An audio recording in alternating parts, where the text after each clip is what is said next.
এটি নেপালের সেই হ্রদ যা স্বয়ং ভগবান শিব তার ত্রিশূল দিয়ে সৃষ্টি করেছিলেন। এই রহস্য সরাসরি ভগবান বিষ্ণুর ক্ষীরসাগর পর্যন্ত পৌঁছায়। এই গল্পের শুরু হয় সমুদ্র মন্থন থেকে। যখন সৃষ্টিকে রক্ষা করার জন্য শিব হলাহল বিষ পান করলেন, তখন তার কণ্ঠ জ্বলতে শুরু করল। সেই অসহ্য যন্ত্রণা শান্ত করার জন্য ভগবান শিব হিমালয়ে পৌঁছলেন।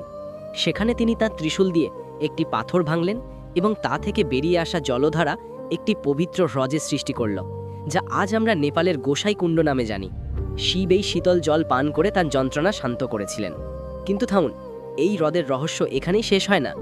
এই হিমালয় অঞ্চল থেকে কয়েক কিলোমিটার নিচে কাঠমান্ডু উপত্যকার পাদদেশে আরও একটি অলৌকিক স্থান রয়েছে, বুড়া নীলকণ্ঠ মন্দির।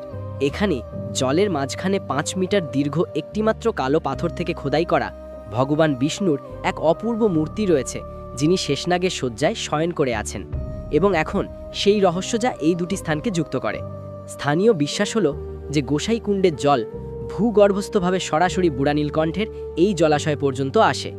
মানুষ বিশ্বাস করে যে অগস্ট মাসে যখন গোসাইকুণ্ডে জনৈ পূর্ণিমার মেলা হয়, তখন বুড়া নীলকণ্ঠের এই জলাশয়েও দুধের মতো সাদা রং দেখা যায়, যেন শিবের কুণ্ডের শীতলতা ও পবিত্রতা এখানে এসে পৌঁছেছে। যদি আপনিও আমার মতো মহাদেবের ভক্ত হন, তবে লাইক আর সাবস্ক্রাইব অবশ্যই করুন।